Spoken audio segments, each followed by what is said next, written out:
my deer stand, I was in a ladder stand, it starts kind of rocking a little bit. And so I look over my shoulder, and here comes Mr. Bear up the tree to have a little visit with me. And so he literally climbed right up and was sniffing my back. Oh my God. And oh yes. And he's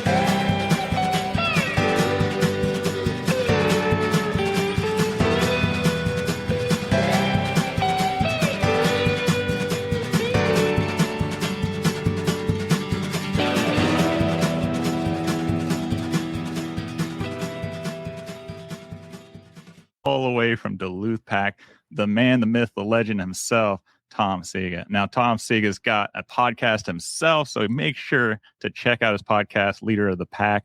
And of course, the product itself can speak for itself. But I got this man here. He's going to tell us a little bit about its heritage.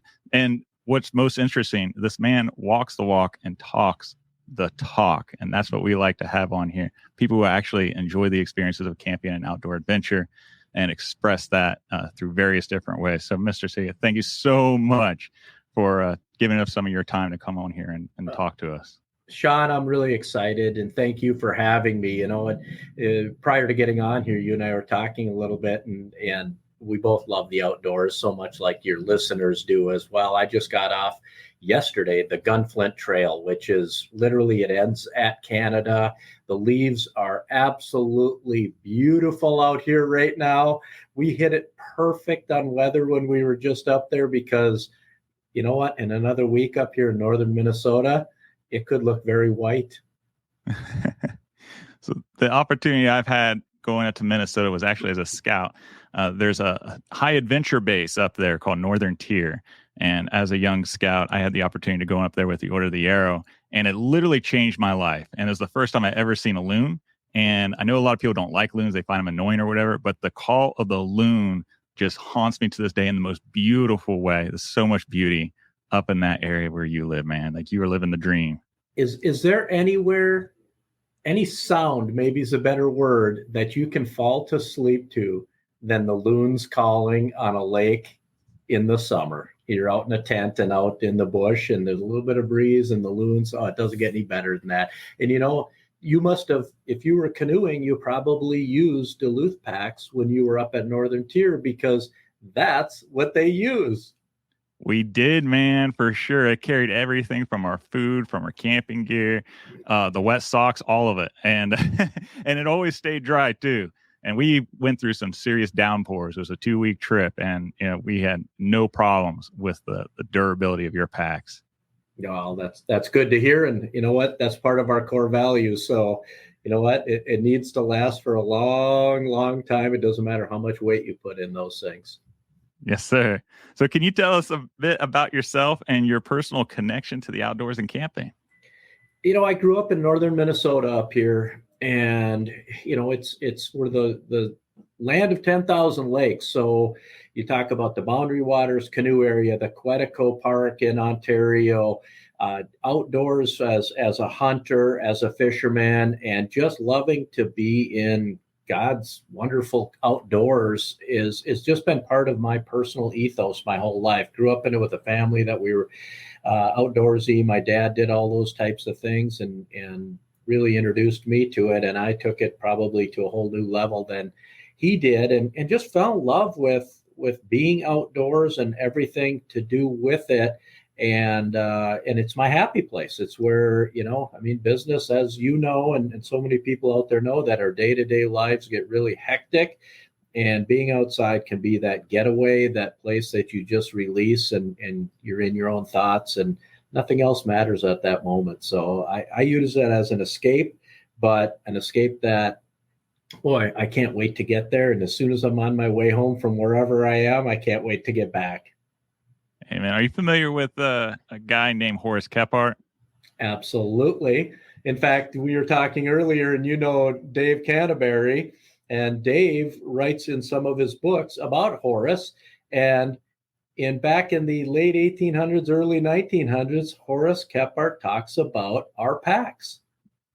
He did. And he also just tried to convey the same sentiment you just said. We get trapped up in this day-to-day hustle and bustle, but getting outdoors and breaking away from it rejuvenates us And that's what it's about, getting closer to maybe a former time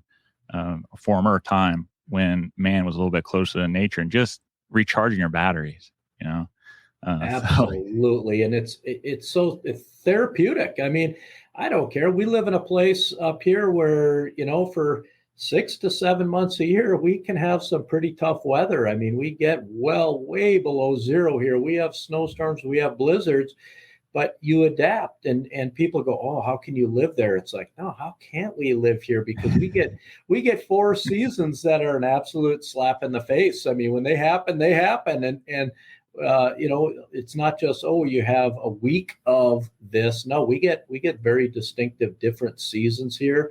And that's part of the beauty. Winters, can they be tough? Yeah, but you can also do so many cool things in the winter that you can't do anywhere else, whether it's skiing, snowmobile, ice fishing, just all kinds of hot, everyone skates up here, right? Snowshoeing, all those things, we all do it. That's not just a myth. That's actually reality. And we enjoy and embrace doing it in crisp, cold, clean air.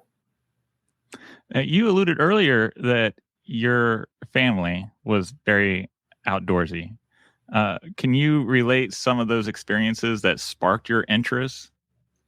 I grew up in an area called Woodland in the Duluth area. So literally I'm very close to where I grew up. And we had a place called Hartley's Park, which was several thousand acres that were donated to the city. So it's right in the middle of the city of Duluth.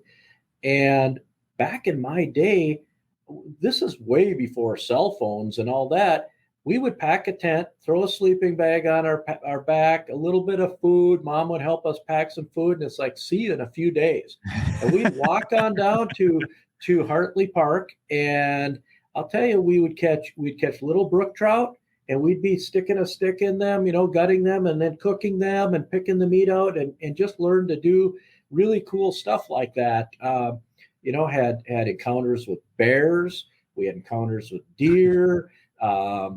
Just really, really fun stuff. And then we'd show up back at home, and, you might have a few scratches and cuts and bruises, but your parents just let you go and try and do. And it was just so healthy for us and so good for us to experience what's out there and being able to say, unplug, because we didn't even talk about unplugging. There was no such thing as a cell phone, but you certainly couldn't take the telephone cord with you, and it wasn't going to give you any access to mom and dad. So when we were out there, we were serious about it. We would think of things like, maybe we shouldn't do that. That's really stupid, because if we get hurt, how the heck are we going to get out of here?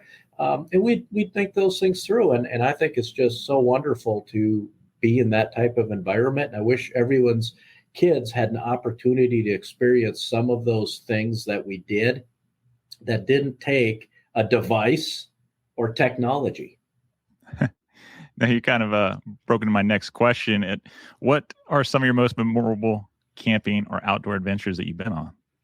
Oh gosh. So I'm an avid hunter, and I will preface it with, we eat what we shoot.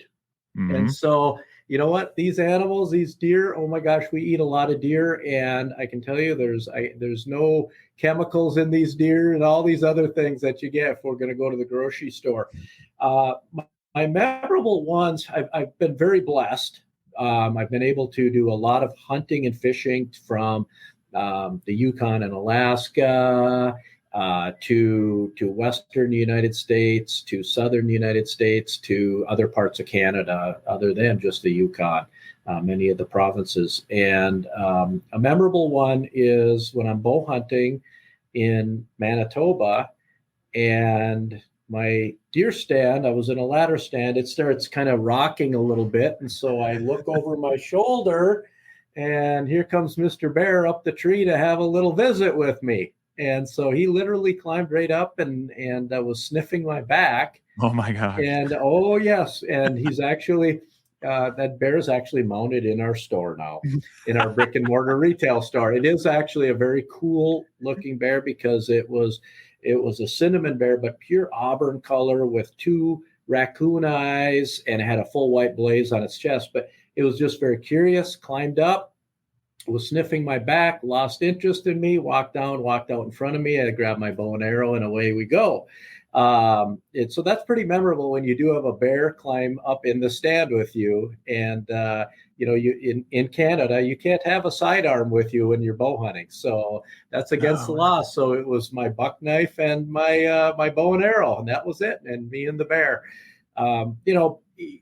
In bear hunting, people are like, "Oh gosh, weren't you scared to death?" Well, yeah, sure. It's a little disconcerting when a bear's, right there, and you're just about touching noses, and you can feel his nose sniffing you, and they breathe very loud, and so it's just a whole weird experience. Yes, disconcerting, but most bears are a lot more afraid of you than you are of them, unless you startle them or you get between mama and her cubs.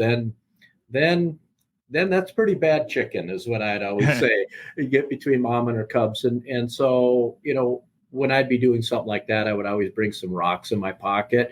And I've had some encounters where they huff at you, kind of woof at you, and they start snapping their teeth. And the biggest thing is to make sure that the cubs stay out of your tree. Because if they come up your tree, she's coming up your tree too, and she's not going to be happy with you. And here in Ohio, we do have some black bear that's finally making a comeback, but they're not huntable yet. And the biggest thing we have to worry about are the squirrels confusing us, making sure throwing nuts or something and being a little nuisances. But we don't have too much to worry about when it comes to scary wild animals. Coyotes in the evening, every once in a while, they're getting pretty bad here in Ohio. There's not as many farmers who have livestock, so there's not as many farmers that are hunting the coyotes, So that's an adventure, man. Well, you got to come up here sometime, Sean, because we have so many timber wolves in northeastern Minnesota, and you want to hear one of the most eerie sounds you'll ever hear in your life is when a pack of timber wolves take down a deer. Yeah. And you can literally hear from afar the pecking order of who's going to eat first and who's going to eat second. And it is about as eerie of a sound as you will ever hear. And we have it, when we're up in our deer camp in northern Minnesota, we hear it all the time because wolves are filthy up here. There's so many of them. I mean, we have way, way too many of them. The deer population's really decimated up here due to that. But it is an incredibly eerie sound because they're just vicious killers. They're just good at what they do. How did you first become involved in Duluth Pack? And what drew you into the company? So the history of the company is we are the oldest canvas and leather pack and bag builder in the United States of America. On December 12th, we will have our 141st birthday of the company.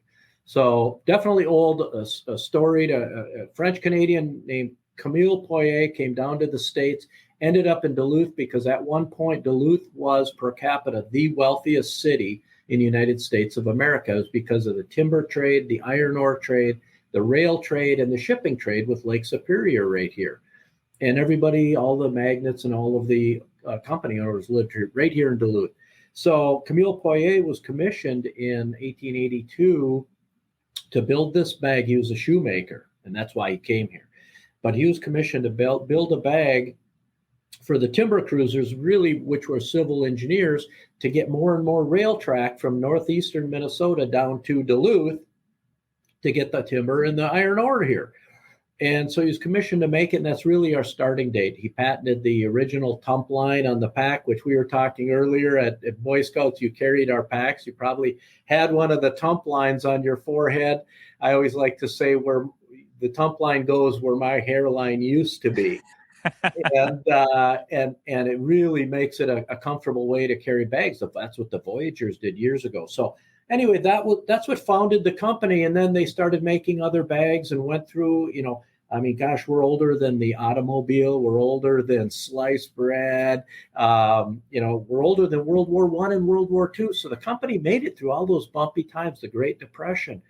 I had a career where I traveled extensively, 20, 25, 30 weeks a year in the pulp and paper industry of all things. And when you travel as much as I did, you get very particular about what you carry because you don't want your zippers breaking on things when you're on the road, your handles breaking, wearing a hole in them. And I had some bad experiences with expensive bags that wouldn't last. I mean, 6 months I'm replacing these bags. And it's kind of a weird deal because a friend said, you should go to Duluth Pack. They make great things. I'm like, yeah, they make canoe packs. I didn't know when I lived here in Duluth. I didn't know all the breadth of what they were making. And at the time they were making, my briefcase that I carry every day is 30 years old. I used to go through one every 6 months. So I went down to Duluth Pack and I bought my first item, which was a briefcase. And to carry my stuff with my travel. And then I needed a new shaving kit. So I bought a new one from Duluth Pack because the zipper broke on my own. Then I needed an overnight bag. And then my kids were young and they needed backpacks for schools. And I said, you know what? This stuff's guaranteed for life. So you know what, kids? You're getting that one, which they looked like they were going to drown in it at the time. They were in 2nd and 5th grade. And I said, and pick your color wisely because it's the last one I'm buying for you. And my kids are 31 and 29 years old, and they still carry those backpacks for business. Isn't that crazy? And that's awesome. I started buying gun cases, and my wife would buy some stuff. And I fell in love with this brand. It was like, wait a minute. This brand could be so much more than it is. And I'm just kind of feel like I'm the guy that maybe could take it somewhere that it's not today, because there is a much bigger world than just making canoe packs for the Boundary Waters and Quetico. And so I approached a company and said, hey, do you have any interest in selling? And I was told very nicely to go away. And somebody who's been in sales and marketing capacities, that pretty much tells you the answer is yes, but you just haven't found it yet. You, Tom, haven't done your homework to convince them to say yes. And 4 years later, finally, I was just persistent, and it was like, you're not going away. Let's sit down and talk. And very quickly we sat and talked about my passions and why I really was interested in being here. And we put together a deal for me to become the operating partner of the company. And a month later, here we were, and that was April Fool's Day of 2007. Fools on them. Yeah, well, maybe some days I feel like the fool's on me, right? I mean, everything in business isn't all roses, right? And I just had to have it. And so the company was in a pretty tough position at that time. We worked real hard to turn it around. Most of us who are older can remember what happened on September 15th of 2008 when the stock market took its big crash. And we're a premium product, and it hurt us desperately as well. So we had a very difficult 2007, 2008, 2009. 2010, we put this place in the black, and just a lot of great people around it and surrounding ourselves with great people. We've just taken it and grown it from there organically, and just had a lot of fun times doing it. We've gone from 21 employees to over 100 in our high water mark. We're just below that now a little bit. And we've gone from about 60 products within our product line to right now we have about 350 products in the product line. We make them in 11 colors, a bunch of leather options, a bunch of wool options. So our SKU count's about 8,000 products that we build. Man, that's awesome. And it's just fun. It's like going to play every day. It's not like going to work. And so all you people who have to go to work every day, why don't you come up here to Duluth Pack? Because we feel like we go and play in the sandbox every day. It's just a blast.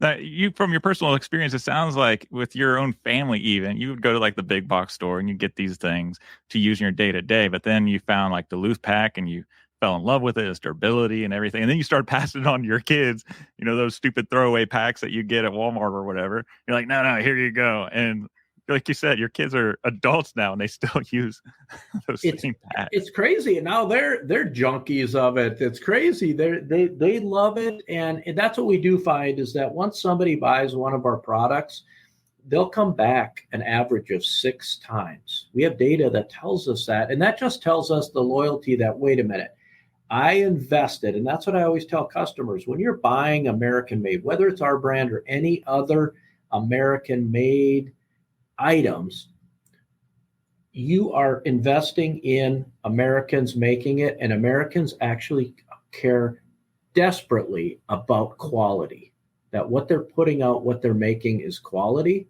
And so you may invest a little more because you know what? All these American companies pay really good wages and they pay health benefits and life insurance and 401ks and all those things that are so great and we need in business, but there's a cost associated with that. And so when people come and they say, well, your bag's really expensive, I can tell you that I say thank you very much because that is a great observation. And we can explain that there is more than just paying a cheap price or an expensive price in something. You go buy a cheap imported backpack for your kids for school and you're going to throw it away every year. Well, if you care anything about the planet as well, we're filling up landfills with old bags and packs and all this kind of stuff. Number two is, hey, you know what? If you can't afford it right now, save your money. We'll be here. We've been here a long time. We're going to be here for a long time to come. Save your money. And when you're ready, we're ready for you. And once you invest, I bet you'll be back because you're going to fall in love with, I don't have to replace this bag. And then even more, when you start getting that bag patinaed, when you start getting scars, and I call them, I get scars on it and I get scabs on my bag, right? That bag becomes part of you. And when it becomes part of you, you just love it that much more. And then it's like, wait a minute, I need a new shaving kit. Where do I want to go to get it? It starts telling the story, Our customers tell our story for us. We don't even have to. I mean, I love to tell our story, but our customers are so good at telling the stories. We have a lifetime guarantee on our products. That's one of our 4 core values, which are number 1, quality. Number 2, we're in the premium market. And that's our lane. That's where we want to be. Number 3, made in America. We have an American flag in every bag, and it is not easy, Sean, to put an American flag in a bag. It doesn't say assembled in America. It says made in America. And there's a lot of hoops you jump through to make sure that happens. And our 4th key, our core value, is a lifetime guarantee on all craftsmanship and hardware. And we have millions of bags out there. And at times, things happen, right? A zipper breaks, a seam pops open, a rivet comes loose. Those things will happen, but we back it up. We fix it, and away it goes. And we will also fix it if you just wore a big old hole in the canvas from dragging it down the road. We'll charge you a couple bucks for that. But I can tell you that the most beat up, worn out bags that we get that could be 40, 50, 60, 70 years old, 2nd, 3rd generation in a family. And I guarantee you there's a bunch in our repair department right now. If we ask people, hey, that bag is in pretty tough shape, you sure? We'll give you a good discount on if you want to replace that bag. They're like, absolutely not. If you only know where that bag has been with me, the stories that invokes within the people, they become passionate about the bag and they become our best storytellers we ever have. Those are my kind of people. Those are my kind of people. I did a YouTube video discussing you guys' packs, and I have 2 examples that are about 100 years old or older. And I was analyzing it, and there's some little pinholes and stuff, and I got to send your way. But man, that right there, you just mentioned it. It's generational. It's not just affecting you. It's affecting the environment, and it's getting passed on to the next person, the next kid or the next grandchild or whatever. Take them out fishing with you, take them out hunting or camping or something. It is going to have a multiple lifetime impact. I'm actually giving a tour of our factory tomorrow morning to a husband and wife who I met their parents. They got married this last year, and they had Duluth Pack sweatshirts on their whole wedding party in pictures, number 1. But number 2, after the wedding, they sent me pictures, and in their house, they actually they use Duluth Packs products as wall hangings in their house. So instead of having a photo on the wall or a painting, they have Duluth Packs mounted on their wall. And they have a ton of them. And those are the stories for us that it's like, how can't you love doing what you do? When that's our customers, it's like they're going, oh no, this is our thing. We love quality. We love supporting American products, American made, American jobs. And they even go further that they get back from a trip, they clean their bags up, they have mounting places where they put them on the wall. It's so cool. And I'm super excited for that tour tomorrow so they can actually meet the people who made their bags and see the process, how their bags are being made. When people see that, I can tell you you're a lifetime customer, because you're like, oh my goodness, I cannot believe all of the processes, all of the artisan work that has to be done to make my bag like that. They just are like, oh my gosh, I never realized that much would be going into making a simple bag. There's a tremendous amount of steps. We just made a tech pack on a new product, and it ended up being 28 pages long. There's a lot of steps that happen, and customers love that, and especially when it has that Americana feel to it. Mm-hmm. You used a word that I think is really important too. You use the word artisan. You don't just have a company of factory workers or whatever. You actually have what you would call artisans. When you hand cut 250,000 square feet of leather per year with X-Acto knives, those are artisans. You roll out a hide, because we know all of our cow comes from either Oklahoma or Nebraska.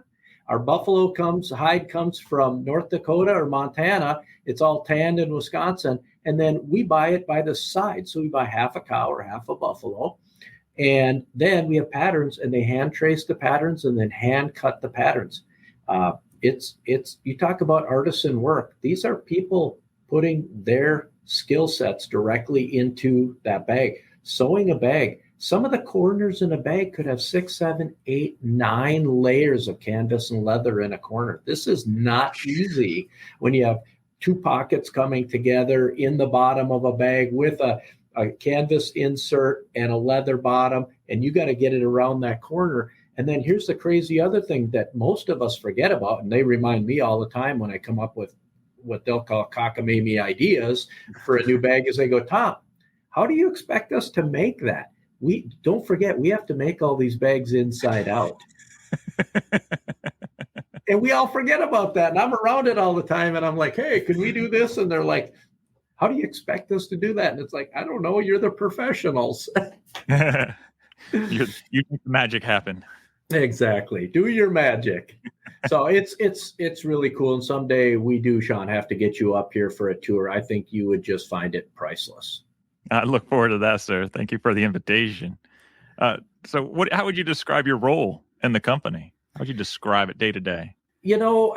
I have a hard time taking myself out of operations, because I love what we do and we're so passionate about it. But really, I need to be the person that is surrounding myself with the most talented people that we can, and work hard at making myself as insignificant in the company as possible, because then what it allows me to do is I'm not working in daily ops. I'm actually being a visionary and saying, where should we be in 6 months, 12 months, 2 years, 3 years?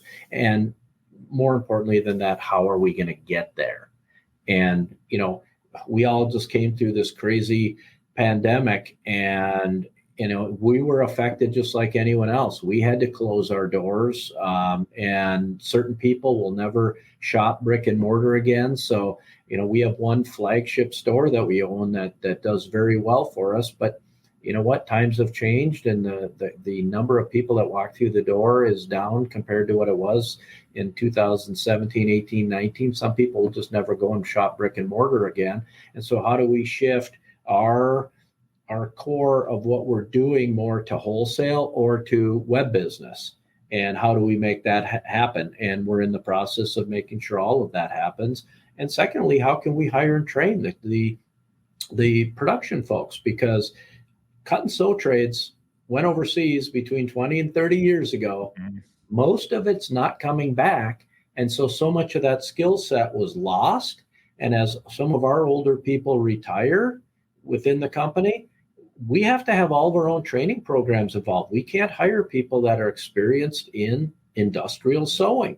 And right. So we have all of our own training programs we put together, and we tell people, listen, if you show up for work, you show up on time, you show up with a good attitude and ready to work hard for a good day's pay, we'll train you how to do all of this.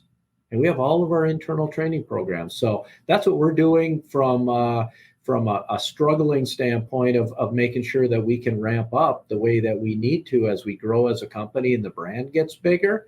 We have to be able to deliver upon that. And one of our biggest challenges, and that's one of the challenges that I have to work on, is how do we hire more great production workers that want to come work for a great company and a great brand.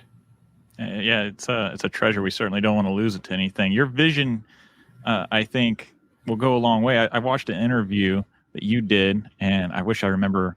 I think it was for one of your local newscasters, but you expressed a story how you had this brilliant idea of this bag design, and you tried to go down and in the machine shop or the sewing shop and try to sew it yourself, and you got it in a bind and stuff like that. But your passion and your leadership obviously comes through where you're willing to get your hands dirty, not just, sit in an office all day. My least favorite days are sitting in an office and looking at spreadsheets and trying to decipher, what we need to do and looking at expenses and looking at revenue and doing all that stuff. There, it has to be done. But is that fun? No, that's not the fun part of the job. Dealing with people is the fun part, especially dealing with our awesome employees and our awesome customers, and trying to how do we make that so that our customers would love our employees if they had the opportunity to work with them. And that what you're talking about there is, you're the first person to ever say I had a brilliant idea. I'll promise you that. But I had an idea. I'll give you that much. I had an idea. And so it was a Saturday, and I said, I got to run down to the shop, and I don't know how to sew. And so I went to one of the sewers that I knew if I did mess things up, that they would at some point forgive me. And so I went on the sewing machine. I said, well, hey, there's the on button. And here's some of the fabric I needed for my idea. And I cut it. And I said, well, how difficult is this? I'm going to sew a box X, a strap, onto this thing. And so there's a key thing that they learn. A 101 sewing is you hold both threads. You hold the bobbin thread and the needle thread. And old Tom didn't do that. And so as I hit the throttle, it sucked the bobbin thread down into the bobbin casing. And so as it started sounding funny on the machine, and these are big machines. These are 3/4 horsepower machines. We can pound needles through 8 or 10 layers of leather, and it won't even make the machine slow down. But I felt a little bit of resistance. So what did I do? I hit the throttle even harder. Well, that, I promise you, it didn't do good things to the machine. And so I left a note. I was good about it. And I said, Tom was here. And I put it underneath the walking foot. And on Monday, I got in big trouble when I walked back in the office. So I've been very kindly asked that if I have any ideas, I'll go with yours. Brilliant idea. I've been asked to ask the pleasures of our experts. They will do it for me. So they haven't even bothered to try to show you, just in case you get that wild hair again. They've called me untrainable. Untrainable. Stay in your lane. Exactly. You still go and play in your own sandbox. What do you think separates Duluth from other outdoor pack companies? What really makes you guys special? First of all, the heritage, the history, the story, but I'll also tell you the quality. I will put our products any day against any bag and stand there and take all the shots people want to throw at me, because I believe in it that much. When you make it in America, it's going to be better, period. It's going to be better. And if not, we back it up.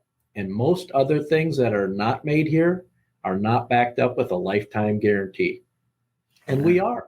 And that core value should go a long way. And I wish more and more people would support, as I said earlier, and I know I sound like I'm on a soapbox, but support American manufacturing and more American companies, because we make a difference because we make it here, and you can make a difference by supporting us and buying from us, and we will continue to make it here and support that. And you're going to get our sewers sign every bag they make. You want to talk about American pride? You want to talk about pride? When your production staff comes to you and says, we love what we do, we're passionate about what we do, and I love what I make so much, I'd like to sign my name on it. And so we have a tag in the bag, and if you own a Duluth Pack bag, underneath the American flag, it says handcrafted by. You can see who made it. You can go on the website. You can look their bio up. If you have a really old bag, they may not be with us anymore, but you can look on the website and see what that they look like, what their passions are, how long they've been here, why they like working here. Man, that's huge. I mean, that you sound like you're a fan of history. This idea of signing something, that goes pretty far back. And if you go all the way back in blacksmithing, for example, you could not sign anything that you made unless you were a master blacksmith. Then you had your own touch mark, and that touch mark, spoke to you and, of course, any apprentices that you may have. So the fact that your company is embracing that tradition, it's not just something that's off the rack. It has personal touch and character behind it. It does. If you could just meet our people. I was in a production meeting this morning, and what they do is incredible. And yeah, we make something that's not very high tech. We make canvas and leather bags, but the people that are making them, oh my gosh, they're awesome. They care about what they do. They'll call themselves out. If they have a stitch line that they don't think is a first, would pass quality control, they'll call themselves out, because we will, in quality control, call that bag out, and it's going to go back to either be fixed, seconded, or trashed. One of the two, because it's not getting through. Because you know what? I always say, our Dave, our quality control expert, it doesn't say Duluth Pack on it till Dave says it says Duluth Pack on it. And he holds himself accountable to that. And if something ever slipped through that wasn't of quality, he takes it personally. That he did not catch it, he takes it personally. Can you ask for anything better than that? And when you support American, that's what you get. Yeah, that's solid. The Duluth Pack philosophy includes durability and sustainability. How does the company approach sustainability in its products and practices? You've mentioned some of it, but so when you cut on leather, this is a perfect example. When you cut on leather has imperfections in it. It's going to have barbed wire marks. It's going to have scars. It's going to have bug bites. A lot of the bellies of these cows have stretch marks, because cows are kind of fat, right? They get stretch marks. Well, you can't have that in the middle of somebody's premium product that we're selling, right? And so they have to work around all of that when they're cutting leather. But it's perfectly good leather. You just don't want that on the front of your bag. So we have tremendous amount of components that we need for bags that are on the inside or hidden somewhere, that they need a good piece of leather, but who cares what it looks like, because you'll never see it. And so we have clicking machines and dies that will take all of that scrap leather. So what you see go in the garbage from our company from scrap leather is literally Swiss cheese. There's nothing holding it together, because we use it all. If we had some piece that was big enough, we'll actually bag it up, weigh it, and then sell it to artisans and home crafters who want to use all that leather. So none of it, virtually nothing, goes in our dumpster. And we do the exact same with our canvas. You have pieces of canvas that you have to cut off, and it's going to be considered scrap or waste.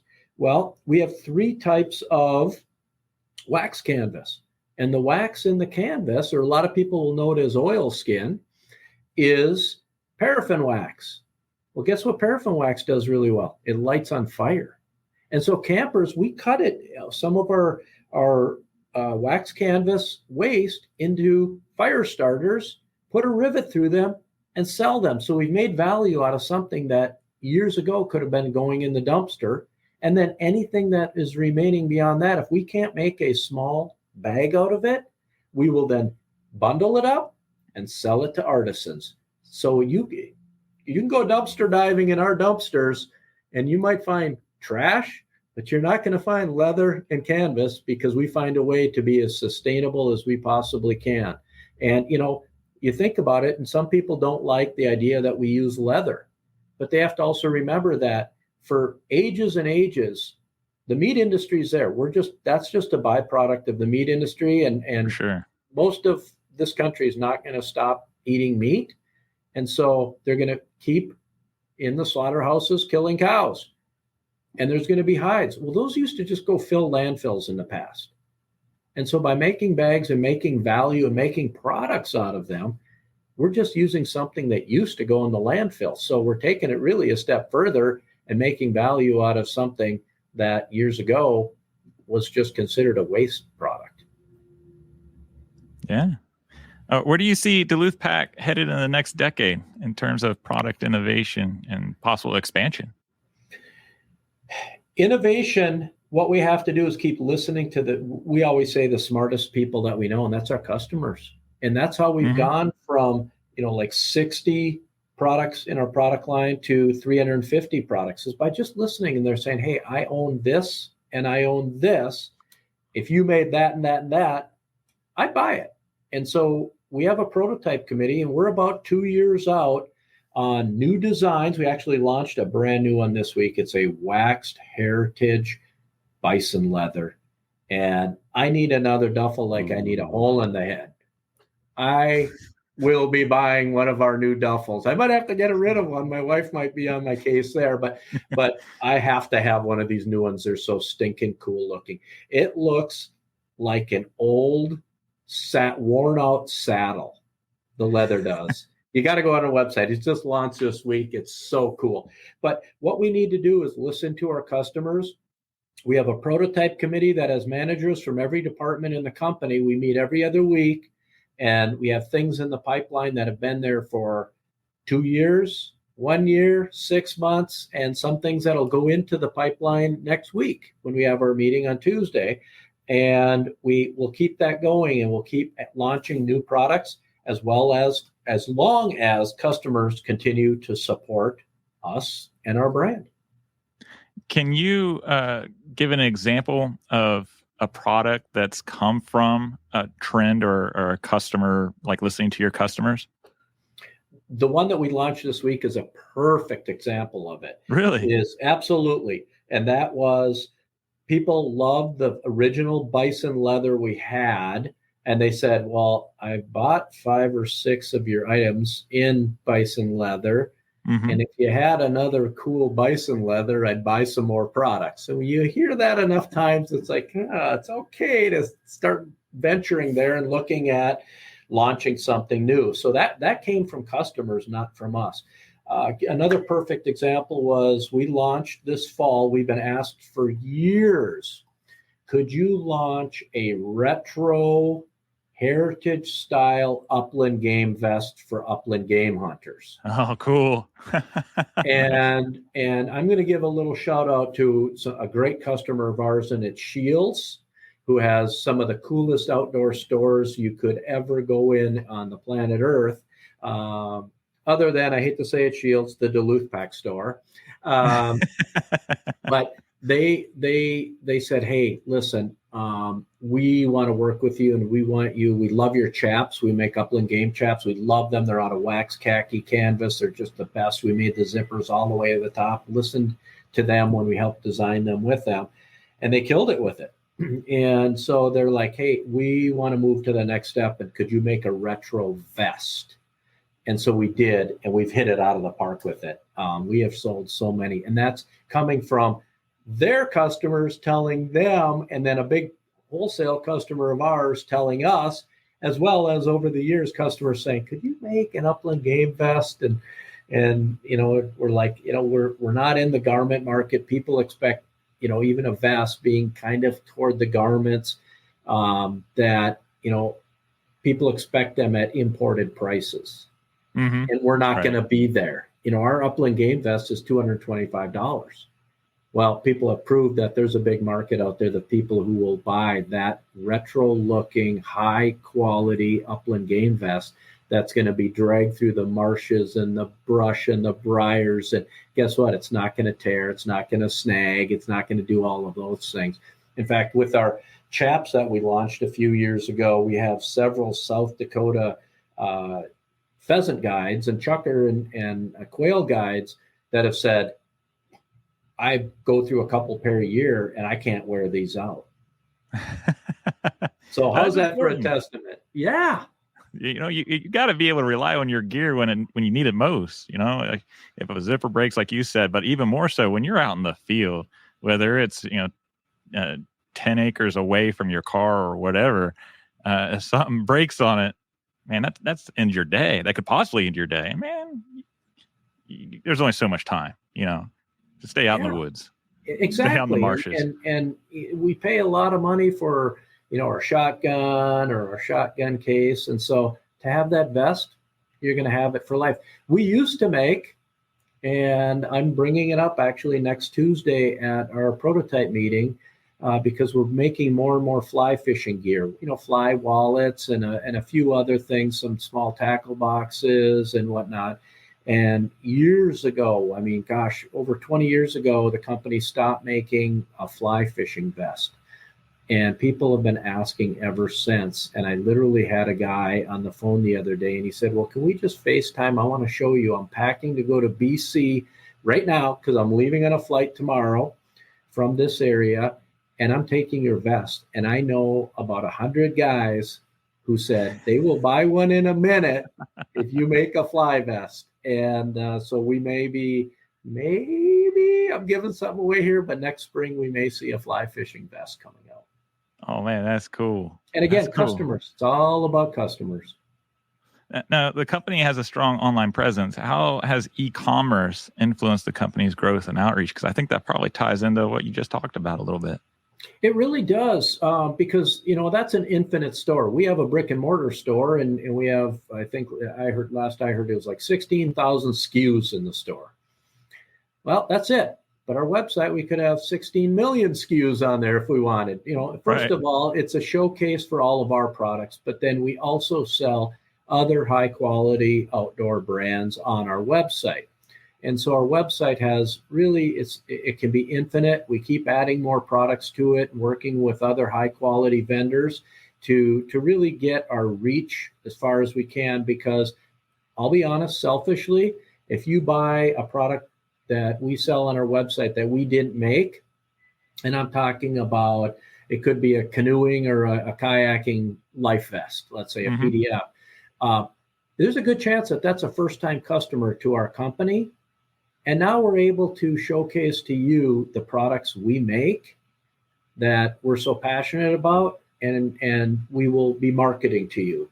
And so that is an avenue for us to build our customer base beyond what we could do from just wholesale and just one brick and mortar store. And when I say wholesale, we have a dealer network of about 300 plus dealers out there that sell our brand. But then we have a second part of that where we actually private label our bags for companies. I would guess we're at about 800 different companies that we actually put their logo on our bags. And they can order one, or they can order, we're doing, bids for 10,000 bags at a time, that they're like, I want my logo on it. And, we could put Honorable Outfitters, we could private label bags for you and with your logo on it. And so we work with all kinds of people that do that. This week, the Minnesota Wild hockey team was in Duluth practicing, and all their executives came over, took a tour of our factory to support a Minnesota company, being the Minnesota Wild. And we have their logo. We've done business in the past, and they are super interested in private labeling bags again for the Minnesota Wild and the team and the staff and their families, with the Minnesota Wild on it. So there's just one example. But this time of year right now, we're in early October. We are ramping up so much because so many Christmas gifting for companies. So if somebody out there has a company and they want to gift their employees something made in America, high quality, we do that all day, every day. Oh man, that is huge. That is huge. And those people who get that bag, they get it for, the employees of Honorable Outfitters get that bag and they're like, I love this bag. What else do they make? Then they go to our website. So heck yeah, we're a little bit selfish, but we're also capitalists, right? No shame, because you can rely on it. You can rely on your product. So there's no like shifty, sleazy salesman kind of thing. Like exactly where it came from. What hands made it. The quality and the back, the guarantee that it has. Like there's no sleaziness to it, man. Like Sean, the funniest story I ever had is I don't get to do it enough, but work on the floor of our brick and mortar retail store, the flagship store. It's named the Duluth Pack store. And there was a gentleman and he was in his late 70s, and I'm talking to him and I said, well, have you heard of us before? Here's our core values. We have a lifetime guarantee on our products. And he turns and looks at me and he says, I'm 78 years old. I don't have that much life left. And I started laughing like crazy. And I said, well, but you could turn it into a family heirloom, because having dad's bag, that's not cool. But having granddad's bag, now that's cool. True. And he looks at me with the straightest face ever. And he says, I don't like my family. And I said, sir, our bags are not for you.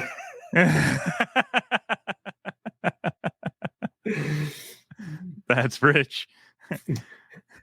Have you ever noticed any shifts in customer preferences due to the online shopping that you guys do? Boy, that's a great question. I would say that we maybe see a bigger skew toward female shoppers online than maybe male shoppers online from brick and mortar and our wholesale. And so I think that we sell, women's purses, we sell tote bags, a plethora of different tote styles, so we can meet everybody's needs. And people love that. Women love that, to carry everything they need to work every day or shopping or whatever they need. So we have a ton of tote styles. We have tote styles all the way to one of them. You can wear a tote bag in 5 different configurations. So you can wear it as a backpack, you can wear it as an overshoulder, a crossbody, in one hand bag. It's a tote bag, but it's kind of a do-all tote bag. We make them small and we make them large. And so we kind of try to fit all the women. So we skew higher female on the website, because I think a lot of women do the shopping for the family, if you will. Even for we guys, it's like, I want one of those Upland game vests. The woman of the family is most likely the one going on the website and maybe ordering that. And so we see even the male skewed stuff being ordered by more women than males being on the website, if I had to think of one big difference from brick and mortar or other sales avenues and wholesale. Okay. Now I know your company is, it's large brand. It's a large name. Anybody who's out in the outdoor community knows the name. But like you said, it's a brick and mortar and your flagship store. Go to Duluth. You can go there. You can touch it. You can feel it. You can talk to the people and everything. What kind of philanthropic or giving back do you guys do for your community or the outdoor community? Gosh, we give to a lot. I mean, we give to the schools every year. At graduation time, we give bags, and we get told by all the schools in the area that it is the coveted prize to win at their graduation close-in alcohol and drug-free overnight parties that they throw for the seniors. And so we give to schools all over the place. We work with the Minnesota DNR. And so in the spring, we always do, you buy a bag, we give back. So we plant a tree for every bag that is purchased for like an 8 or 10 week period every spring. And then we can actually show pictures and show our customers where the DNR planted those trees. And so we buy the trees, we fund it, and the DNR plants it. And we have done that. We also do that with 10 Tree Company that we support, and they plant trees. We give to a ton of different charitable organizations and around the area, and just try to be a good steward of the community. the state and really of United States, because we're made in America and we tout that. So we try to give back, and we always try to say to people that, be the best conservationists that you can be, because we need to leave this land better than it was when we got here, and we try to do our part and put our money where our mouth is.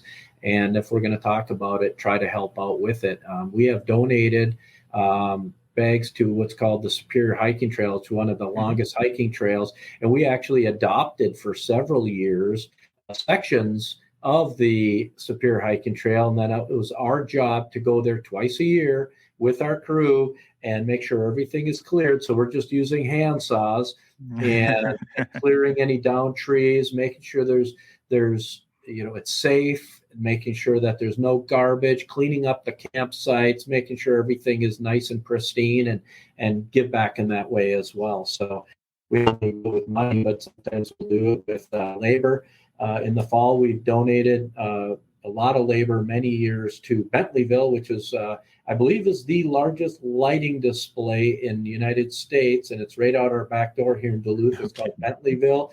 And we actually adopt a section of this, all tunnels with lights. There's tens of millions of lights in this show. And we adopt a section of it and give labor to that. We've done that many years. COVID obviously messed up a few things here and there over the years on what we were able to do, but just do a lot of different things to try to give back. Man, the ripples, man, like you're just planting seeds, like literally planting seeds, but man, the ripples that your company is cascading across the country and the world, your state, your community. It's awesome, man.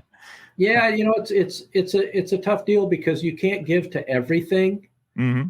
And you try to pick and choose things that are close to your core values. And it's a bummer you can't give to all of them. And it's a bummer that when you have to tell somebody no, how angry they actually get with you. And I wish they understood how many requests we actually get. I mean, we get multiple requests every single day to do, for giveaway things and philanthropic things. And we can't do them all. No way. Too many. Yeah. Personally, what is your favorite Duluth pack or design and why? That is so easy. Oh my gosh. You got to find a harder question for me. The Duluth Pack All Day Lumbar Pack. So it is an oversized fanny pack that has shoulder straps. And being an avid fisherman and hunter, that bag is with me all the time. Actually, I have two of them now because I do have a cabin in Canada. And when Canada closed down, my bag was there. And I went on some hunting trips in the United States. Well, Canada was closed, so I needed a new all-day lumbar pack. I love it. It's shoulder straps. It fits everything that I would need if I was in the mountains elk hunting with my bow and I got stuck there overnight. Or I've downed an elk and I have to take care of it and get ready to start hauling it out. That all-day lumbar pack. And you forget it, you have it on.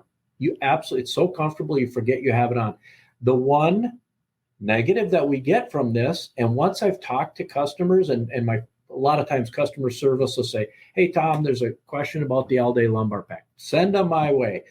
Is how you properly adjust it for yourself. In fact, a friend of yours, Dave Canterbury, called me 2 weeks ago because he carries tons of our stuff and he wanted an all-day lumbar pack. So Dave got an all-day lumbar pack and he couldn't figure out how to adjust it properly for himself. And he said, "Tom, this thing's really uncomfortable. And the piece on the back so the shoulder straps stay on is right up against my neck." And I said, "Dave, you have it adjusted all wrong." We do send instructions with it, John, but not everybody follows the instructions. We do have a YouTube video on it. I actually did it. And once I walked Dave through it, he's like, "Oh my gosh, Tom, I can't believe I didn't figure this out on my own." What people need to do is put weight in it, and you wear the bottom of the bag at above your pockets of your pants, above the pockets. Everyone wants to wear a fanny pack too low. So you actually wear it. The waist belts can be right up on the bottom of your rib cage, and then the shoulder straps carry all the way. Once you've adjusted it, Dave actually was like, "Tom, this is really uncomfortable. You know what? Am I doing something wrong, or is there just something wrong with this bag?" And I said, no, let's readjust it. And he said, let me grab it. I talked him through it on the thing, and he was going squirrel hunting and that afternoon. And he said, I'll let you know how it is, and loves it. And you need to put weight in it while you're adjusting it. That's the thing. Don't have it empty. And then once you get it, you can, and it's your bag. We put more than enough adjustment in it. You can snip the straps off, burn the edges because it is a nylon strap. They won't unravel, and it's good to go for your life. Oh man, that'll be the next one I get. I've seen Dave have that bag in a lot of his Facebook posts because he's a big squirrel hunter, man. Like I want to go squirrel hunt with Dave so bad, but yeah, I've seen it in his pictures and stuff. So now I'll put that in the description box below in the YouTube and the show notes so people can find it. And I'll find your link to your video of you describing how to make it easy to find it. For sure. Or they can call me if they still don't get it. Give me a call. I'll walk you through it. All right. So this leads me in my next question. Just a pack. You got a lot of experience in lots of different outdoor adventure styles. You know, you go canoeing, you go hunting, you go camping, you do everything, right? So when someone's picking out a pack, is there some general guidance? Because I know there's a pack for every different activity, but is there some general guidance you can give us for how to pick out a good pack? What to do? That is an absolute phenomenal question. First and foremost, what are you going to use it for the most? Because what we'll find is you buy a pack and you have a specific use that you're thinking of using, and then you're like, oh, I can use it for this and this and this as well. But find out what you're going to use it for most. And then start looking at in the descriptions, because on every bag will say the uses that customers have told us they use it for and they love using it for. So in the descriptions, If you go online, you can see that. If you go to any of our dealers, talk to their people about what are the uses of this bag. If you come to our store, I can guarantee you we will know what the uses of it are if you talk to our staff. But on the website, for so many people that most likely won't make it to Duluth, which come on up in the summer the first time and dip your toe in Lake Superior, which is the largest freshwater water lake on the planet Earth and carries 10% of the world's fresh water in that lake. So come on up and visit us in Canal Park. But other than that, if they go on the website, Sean, they can see, and it'll say uses for that bag. So find out what you are going to use it for. I'll give you an example. I had a young gal in our retail store one day. She was in with her father. She was buying the bag for herself. She was in college, and she was going to study abroad and do a bunch of hiking over in Europe. And she actually wanted what's called one of our best sellers in the world, our Wanderer pack. It's super cool. It's got this European flair to it. But this gal's shoulders were so slight and so small, I looked at her and I said, I don't think you're going to like it. And she goes, oh, but my sister has one and she loves it. And I said, is your sister built just like you? And the father broke in and said, no, much larger than you are. And he wasn't being derogatory toward his daughter. He's just saying, I think that was a good question. So I let her put the Wanderer pack on. I put a 10-pound weight in it because we have weights and we can put in bags. I said, walk around the store. And I knew what was going to happen. It kept sliding off her shoulder. And I said, you're going to get to Europe, and in about 2 days, you're going to hate us. You're going to say Duluth pack's the worst thing ever because the bag is wrong for you. And I said, but we have so many options here. Let's look at a couple others. And then you walk around with it. You have to make your own decision. But I want you to try these options. Put the weight in another bag. She walked around the store for a little while, and she was just like, oh, my goodness. I would have hated the bag my sister has. I'm going with this one. She stopped in after doing her study abroad and thanked me personally for getting her in the right bag. She loves that bag. And it was cool because it was kind of beat up by then too. We live in such a cookie cutter society where everybody's trying to fit into a round hole or a square hole, and that might not be the right hole for you. So that bit of advice right there is a golden nugget, man, because so many people go to big box stores and that's what they're trying to do, but they don't get it in their head, and they, like you said, they get frustrated, and maybe they'll give up on whatever adventure they're on, whether it be hunting or camping or fishing or whatever, because they don't have the right gear that's for them. I can tell you, I bought a set of rain gear 25 to 30 years ago, and I thought I was going to die. I didn't have the money to pay for that expensive rain gear, but my father always told me, save your money till you can buy the best, and then take care of it. Take good care of it. And I will tell you, this is early on in the Gore-Tex days of clothing. And about a month ago, I got rained on fishing and I got wet. My pants, the Gore-Tex, finally gave out after 20 to 30 years. But I paid $350 for a full-blown rain suit, bibs, that many years ago. And I'll tell you, I got my money's worth out of it. And so you're saying cookie cutter or investment in things, absolutely. And I will invest in a really, really good. The jacket's still perfect, but I wear the bibs a lot more than the jacket, so I'll replace the bibs, and I'll get probably the rest of my life out of them, and it's going to be awesome. And that's what I want people to see when they and those thoughts are invoked when they think of Duluth Pack and the bags that they purchase from us. Yeah. What's the most valuable lesson you've learned from your experiences in the outdoor and camping industry? I think we just talked about it, and that is invest in quality in all the things you're going to do. And I always say, the word I use, I didn't say buy, I said invest. Invest once. And we have people that love the Graniteware Brooks axes that we sell. We just got 4 pallets of them in last month, and they're Swedish made axes.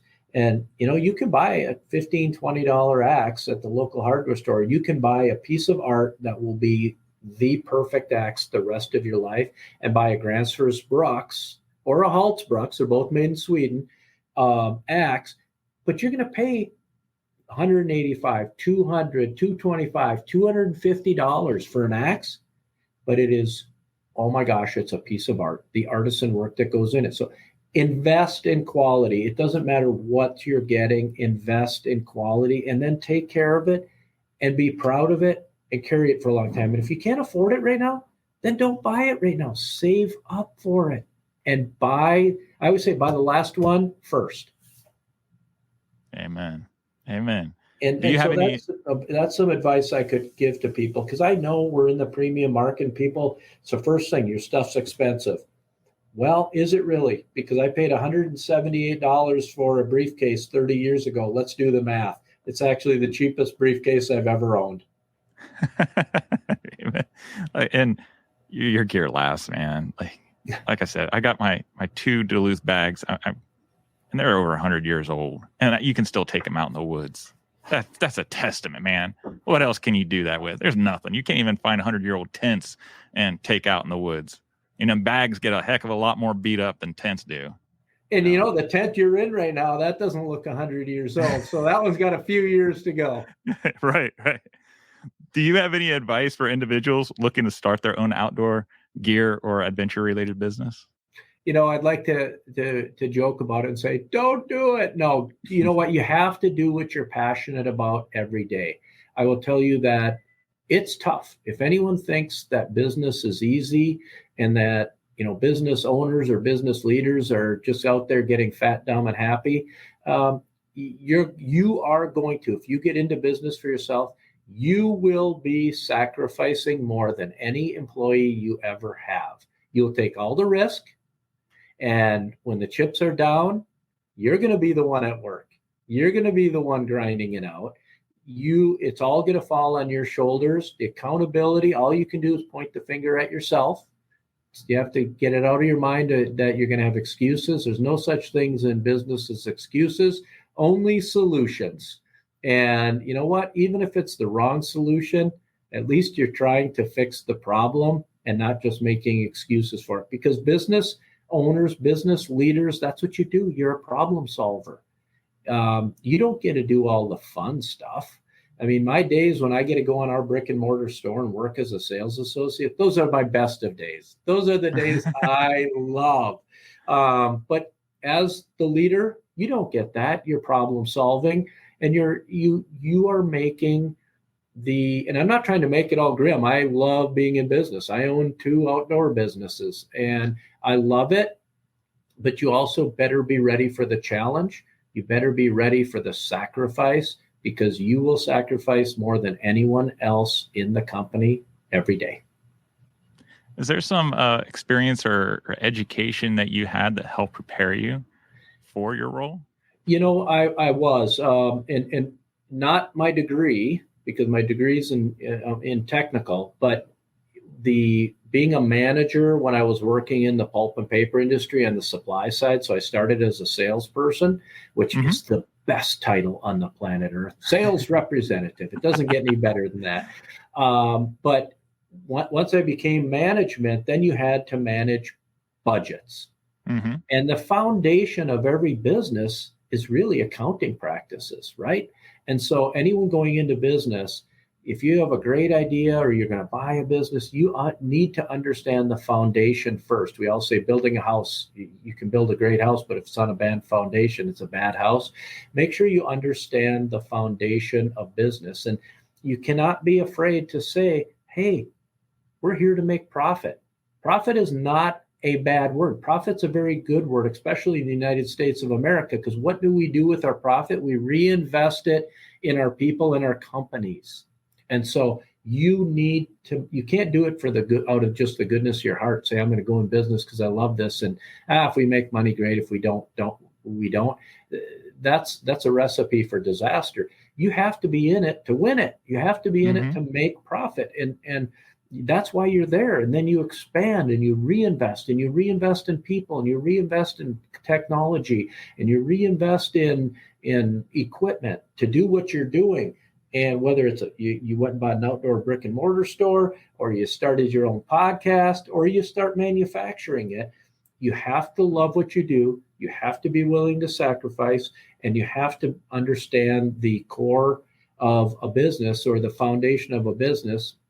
And that really comes down to all the Excel spreadsheets. You have to be able to cipher through those pretty well. You need to be able to budget and then stick to your budgets. It's so darn easy to rob Peter to pay Paul, right? You have, I have a budget here and I haven't spent it all, but I have a budget here and I spent it all. I'll just rob from that one. Well, you need to learn to be able to slap your own hands and not rob from Peter to pay Paul. You need to stick to your budgets and say, well, I didn't budget enough, and you know what? I'm going to have to just stick the course and grind it out.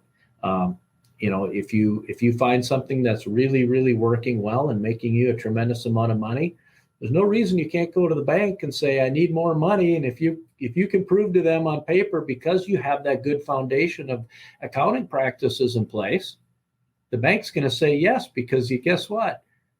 They want us. They're having cash in a bank is a liability, and they don't want to have your cash in the bank. They want to lend you more money, but they want to do it when you can prove that you're going to be able to pay it back. And if you find nuggets that, hey, this is working really well, but I need more money in capital to invest in that, whether it's people or equipment or what it is, if you have a good plan in place, the banks will work with you. And so have a good plan and stick to your plan. Man, that's some great nuggets of advice, man. Thank you so much. Thank you. Are there any personal adventures on your bucket list?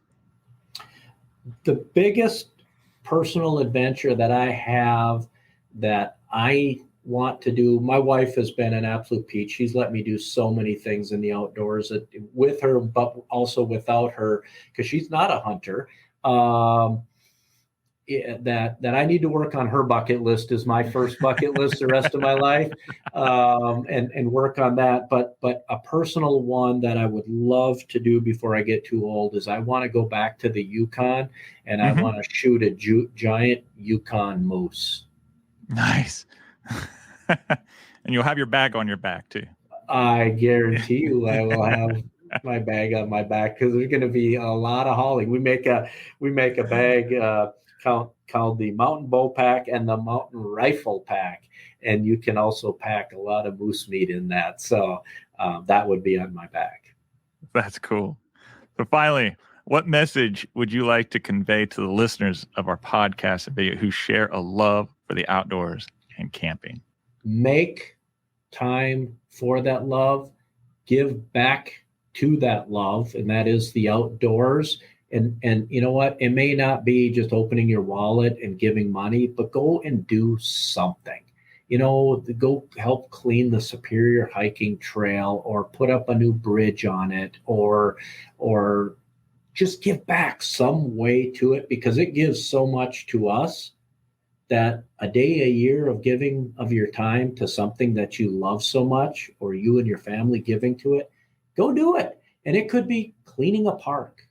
It could be, I don't care what it is, but you got to give back something to it. And it doesn't always have to be just writing big fat checks. And I can't afford to do that, because none of us can afford to be writing big fat checks to a bunch of stuff. But you know what? We can give a little bit of ourselves to it. It could be stuffing envelopes for some philanthropic event. It could be just licking stamps and stuffing envelopes, or typing in email addresses.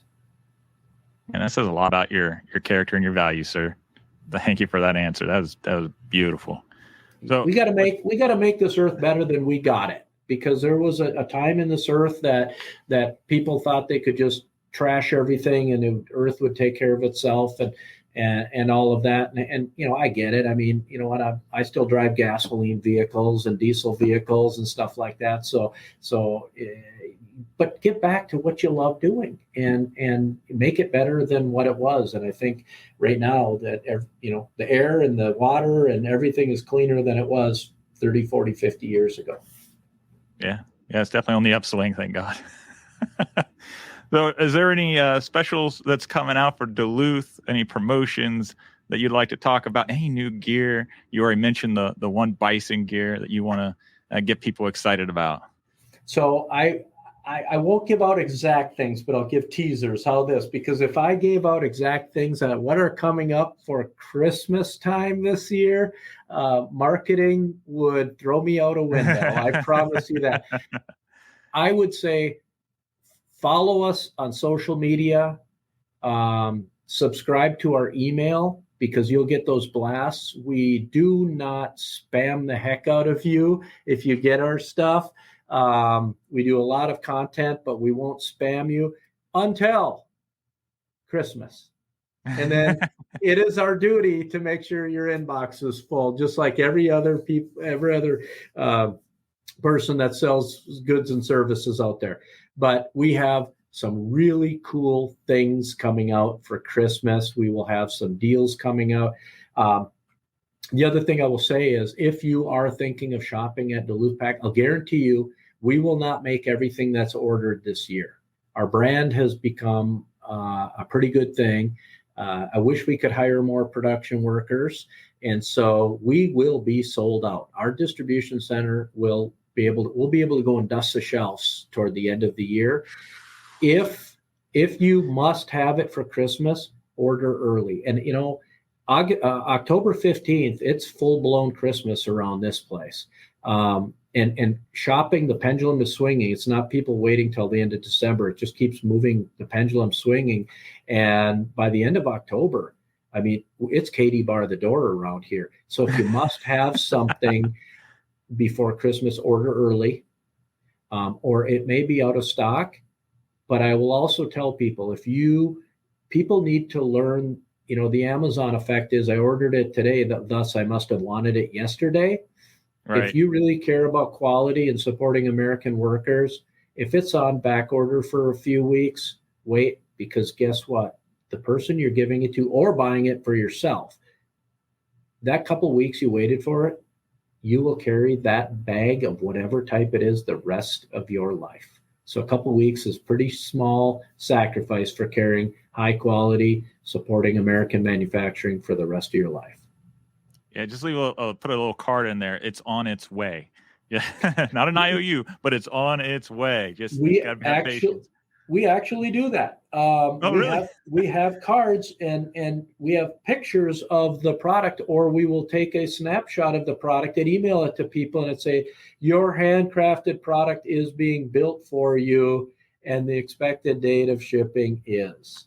Man, you can't find that personal touch anywhere. So if you're listening to this or watching this video, if it's on your list, go check out the website, because there's so much gear. No matter what outdoor adventure you're into, you will find it there. It's an heirloom piece of gear, and they stand behind it. It's a lifetime guarantee. You can't go wrong. And if you call our 800 number, you will get our customer service people on the phone talking in funny Minnesota accents. And maybe they'll talk to you about hot dish recipes and all that good stuff that we do up here. But you will talk to our people who actually work right in the distribution center. Our customer service is there, because if they really need to, they can get out of their desk, run back, and make sure that the color of the product they're saying in the size you ordered is there. And they've tried all these on, so they can walk you through the best fitting of that bag and what they love or what they may not love about an individual bag.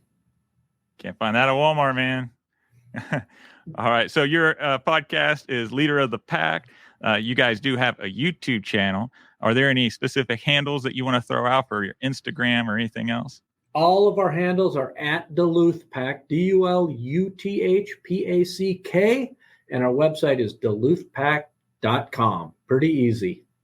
Awesome. Mr. Sega, thank you so much. This has been a great campfire conversation. I love talking to you, man. And one of these days, I'm going to make it back up there. I'm going to get that tour you promised me. I'm holding you to it. No, then we'll head up into Canada. I'll take you up into Canada, and we'll have a good old time. And you'll eat more walleye than you can imagine you'd ever want to eat. That's awesome. Thank you so much, sir. Everybody, give a kiss and hug to your loved ones. I hope you guys have a great evening. Thanks for joining us. Take care.